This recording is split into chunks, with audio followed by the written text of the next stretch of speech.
Fun time, football. It is that time of the year. Oh, can you hear the excitement? Can you hear the rush? Oh, man, it's so awesome. Favorite time of the year. I think that was from the kids going back to school, and the parents were just like, oh, yes, that's it. Quiet. Quiet. I get to enjoy it. He could take her in the debate. Now, that depends on what kind of debate it is. All right, welcome to this week's Be About It podcast. Thank you, everybody on TikTok, for chiming in, visiting us live. We go live every week on Sundays. Yes, usually a little late, but, you know, we get things going. We do things a little unconventional around here. Well, I do, at least. I am everything in this thing.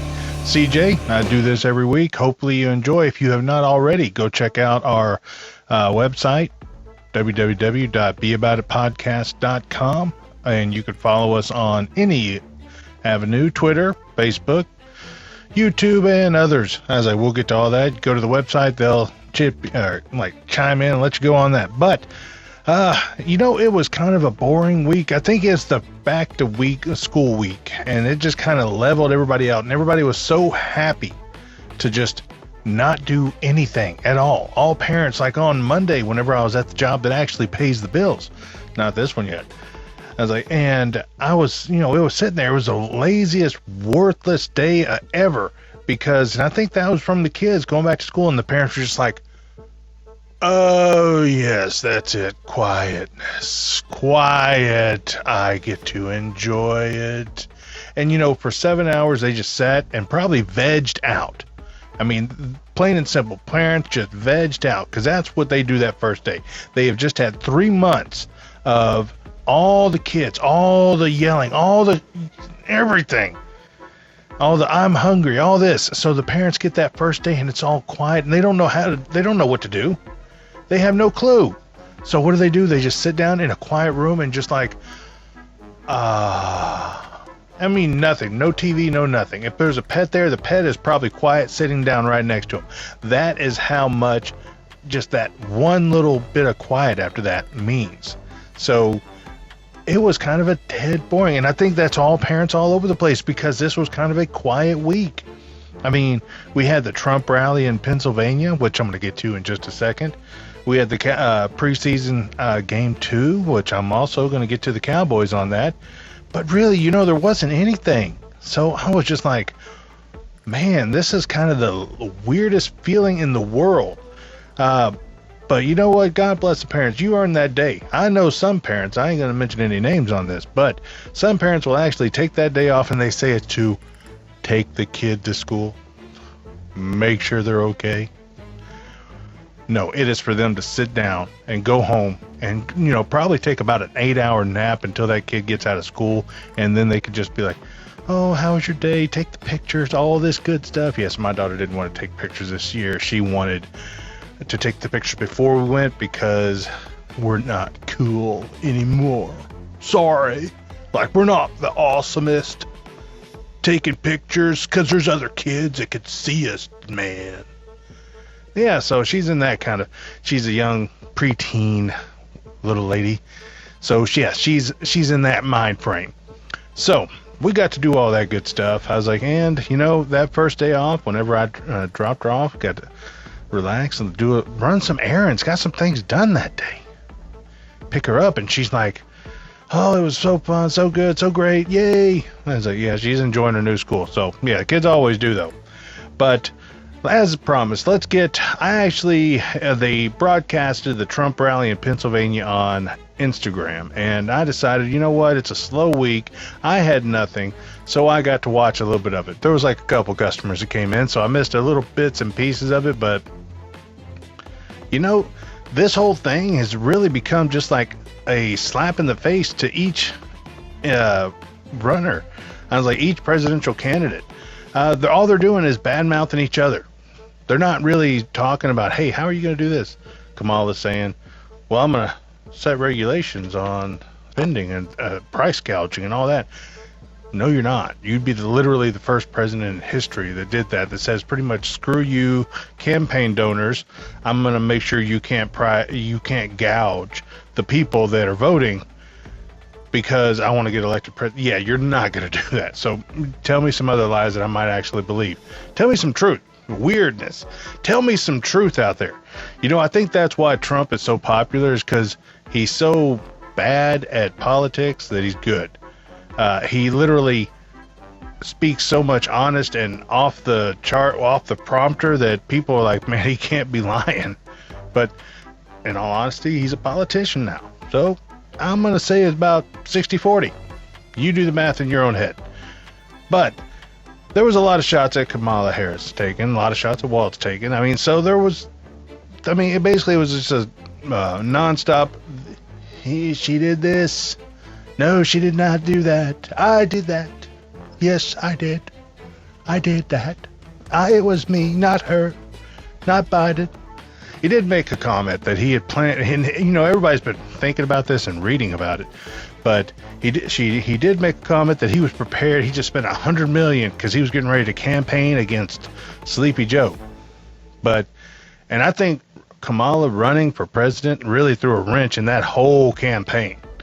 And I'm pretty sure in that first debate we will see. Now, speaking of the first debate, he did say he could take her in the debate.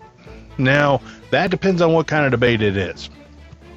If it's a debate that stands on the issues and they actually listen to the moderators and answer the freaking questions, no.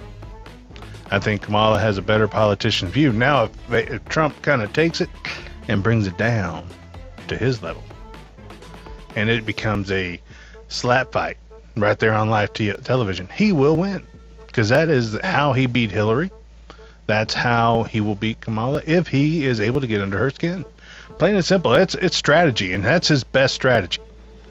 So, but he says he's looking forward to debate with her. He thinks he can take her. Now, it's been one to switch back and forth where they're going to go, what they're going to do, but in all of this, Vice President Kamala Harris has not really been taking a lot of interviews, not answering a lot of questions, more statements, doing this, doing that, and it's kind of leaving it up for debate. Literally, she's putting all of her eggs in that market right there, where she can go on television, beat him in a debate, and if she does beat him in that debate, she will win. But whenever she first started running, her numbers smoked up, jumped huge. And the longer she goes without talking, the more they're coming back to former President Trump. So if she continues to dodge and he continues to just do these rallies where he's going to badmouth and do all that, he's going to win. I mean, my vote is my vote. I will be voting that day, and I will not support either candidate live on any of my platforms. That is not my job. My job is to tell you what I see. My opinion. This is like an opinion column in a newspaper. You just get what you get, except probably a few curse words thrown in there and some random pauses and stuff. So, but there's a lot of smack talk, and that's what it is. And celebrities are getting involved on this. I'm seeing Stephen King. I'm seeing all this other good stuff. And, you know, I saw Stephen. It was like, I can't believe he called her a bitch. Dude. Do you think this is going to be polite company when they're running? No, this is going to be literally them bad-mouthing and slap-biting each other. That's what I'm going to call this presidential debate, a slap fight. That's what it's going to be. But whenever it's all done, I was like, no one knows who they're voting for. And this is for the people, by the way. Nobody really knows who they're voting for or why they're voting for them. Now, you got people solid. Trump. Trump's my guy. You got people that are solid. Harris, she is my lady. She is my VP. She is the first female president. Trump's going to do it again, but nobody really knows why. They say, well, things were better when they were Trump, and I will agree with that. Trump, the prices of groceries were down, the prices of gas was down. A lot of things were better because Trump is not more not anti-America, but go focus on the rest of the world. He is more focused on America, which is a good and bad thing, depending on how you look at it. So, but everybody I've talked to, they really say, well, she's a woman. It's time to put a woman in there. I'm like, yeah, the right woman. Absolutely. Shit. Come on. Throw one in there. Don't care. Can that woman run this country? That is the only question you really need to ask yourself, is because too many of the, if you're going to base it off of someone's race, ethnicity, sex, if you think that person is an asshole, then you are a dumbass, because that has nothing to do with running a country. So take all that into consideration before you cast that vote, and listen to these rallies. Listen, I'm excited for the debate. I can't wait for it.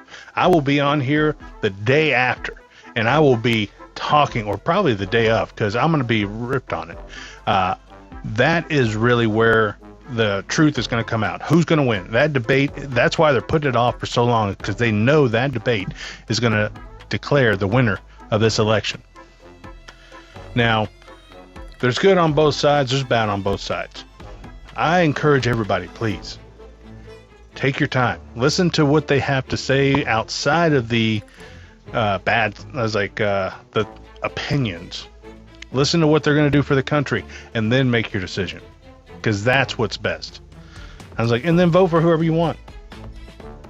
So there's Republicans voting for Kamala, there's Democrats voting for Trump. Parties don't matter anymore. Vote for the better candidate. You know, I was speaking of that. I was like, I watched a lot about Toby Keith, and he was a diehard Democrat. Diehard. I mean, voted blue all the way.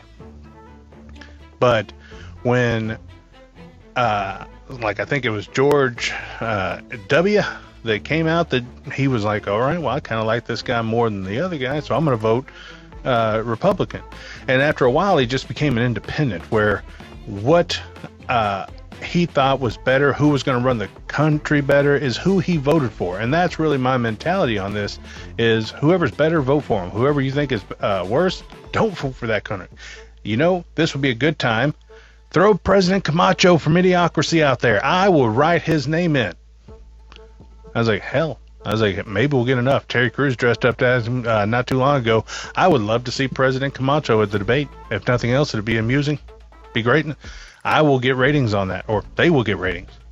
So, but that is enough political talk. I make myself sick on that stuff, because no matter what you say, you're an asshole to somebody. No matter what you agree with, someone else agrees with you. Politics is so confusing to a point there. It's not about a discussion anymore. It's more about, I don't like you because of it, which is why I don't get too political. I just give my opinion on it and go about my day. But the political game, I was like, people are hating and angry at each other for that, and it's the worst thing to be angry. This country needs a little bit of togetherness, and to be honest. So hopefully, if nothing else, y'all get a little bit of that from me. I was like, on this, vote for whoever you want. Don't care. I will vote, if nothing else, so I can complain if the president that wins, that if I don't vote for them, they don't do a good job. I will be able to complain. If they do a good job, I will happily admit I was wrong. So let me take a quick second. I'm going to rehydrate, save this part of it, because yes, I'm doing everything, both hands going. So hold on one second. I'll be right back.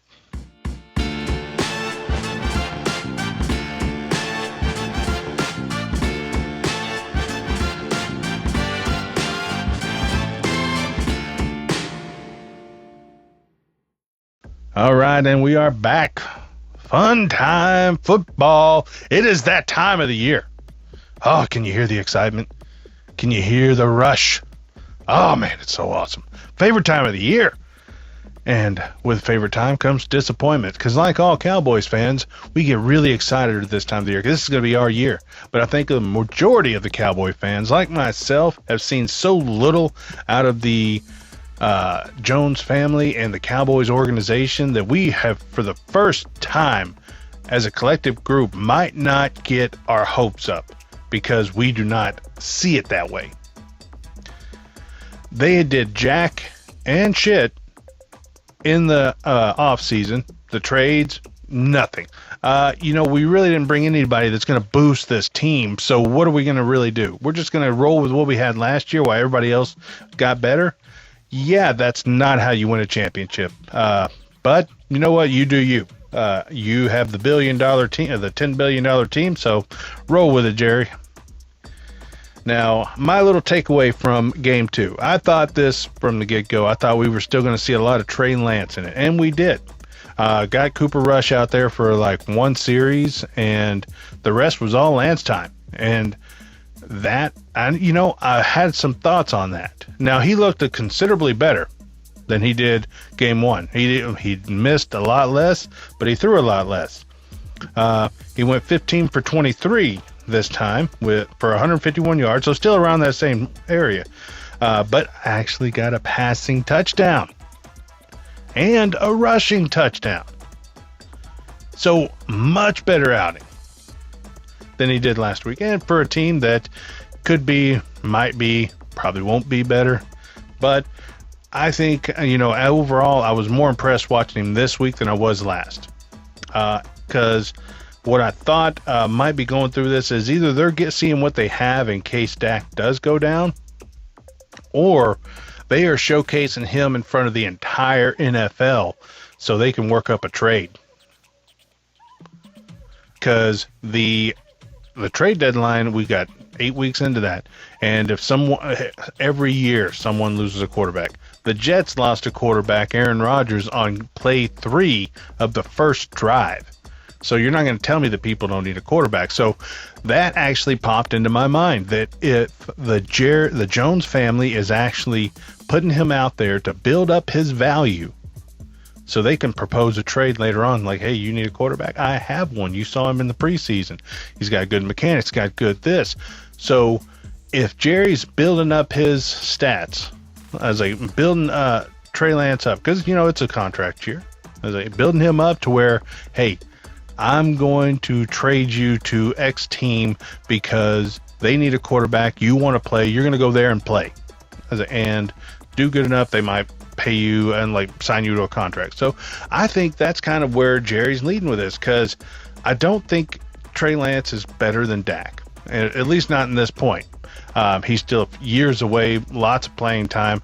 Dak was just one of them rare individuals that came out his first year thrown in a situation where most quarterbacks would just roll over and die.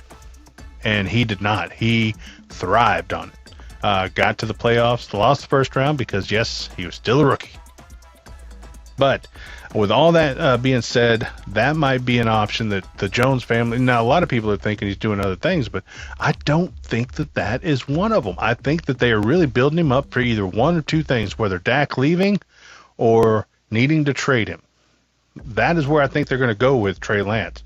Because Cooper Rush is great, but he might leave us after this year too.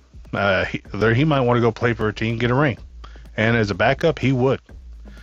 Even last year when we threw him in, he won us games. He kept us in the season. Most teams would have, or a couple years ago whenever Dak went down, if it wasn't for him, the Cowboys wouldn't have made the playoffs that year. Hands down, he saved the season. So Cooper Rush is definitely a necessity going forward, but I don't think we're going to get that. But again, we see the receiving core aren't the great. I mean, they're not getting open, they're not moving. And of course, we see no CeeDee Lamb. Still holding out. Oh man, I wonder if he's going to hold out the entire preseason and just hope that he has a great first week of practice to get involved. Because I'm sorry, CD, you are probably the best, if not the best. You're top 3 in the league, man. There's no question. But you're doing your team dirty right now. Doing your team rotten. I mean, nasty. And you need to get on the board and let's do something different, because this holdout you got ain't helping anybody. It's only hurting the team and making it work, because we're going to get some people out there that have no clue what they're doing, and CD's going to come in and probably get injured because he has no playing time, no practice time, and he's throwing it all in there. He's going to screw the season. I mean, hopefully not, but that's just the way I'm feeling at the moment. So, but yeah, CD's probably, based on the passing without him, he's sitting back there just waiting for the money to call to come in. Call me. I'm waiting. So, but as far as all preseason football, we can all agree that it sucks. I mean, it's football at least, but it's kind of like that garbage time football at the end of a game of a blowout, like a 40-7 blowout, where you're just throwing people out there to give them some playing time. But that's really what the preseason's about. I think that's a good idea that they shortened it because it's kind of sucks.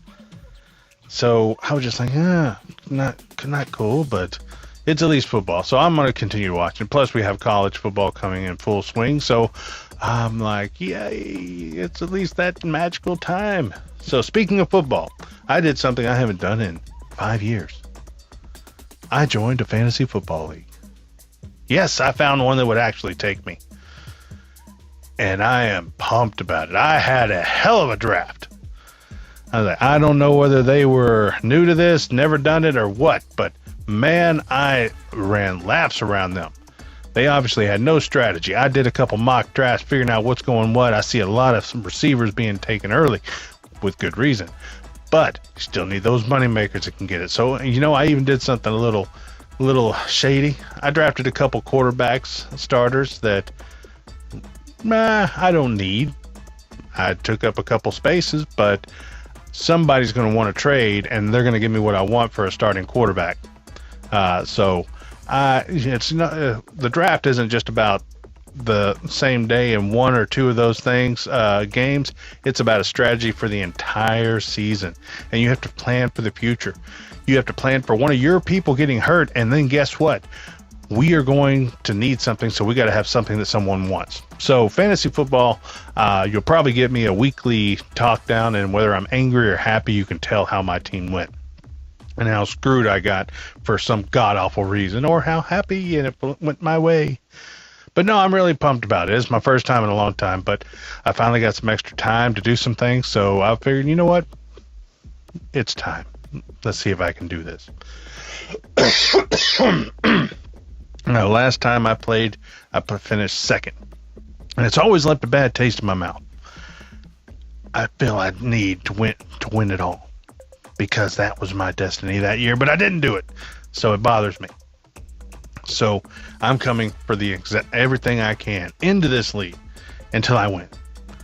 So that being said, you will get weekly updates on my fantasy as well as my fantasy recommendations. If you like that, don't trust mine. If I'm losing, do the opposite of what I say, because while I love playing fantasy football, some days you just suck it up. So, but it's always fun and entertaining to do all that good stuff. Now, speaking of entertaining, occasionally I get lazy and I go online, especially X. Some people call it Twitter still, but it's X. Twitter X. They might as well just call it TX or XT. XT would actually sound cool. They need to do that. But there was a question asked on there, and I was like, it was something, I'd have to look it up, but it was something along like, oh, why do men cheat so often, or would men cheat, or something like that? And my answer was very clear. That depends on the woman.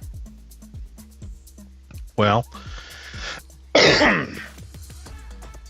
and it sparked a whole mess of Twitter feeds, replies, all sorts of things.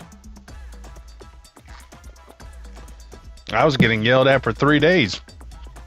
But, and they were yelling at me for no reason, because I didn't say I disagreed. I was saying, no, I disagree with the actual the act of cheating on your spouse. Do the honorable thing. Just break up. You want to go do this, do that, just break up. Be happy somewhere else. Obviously, you're not happy there, so move on.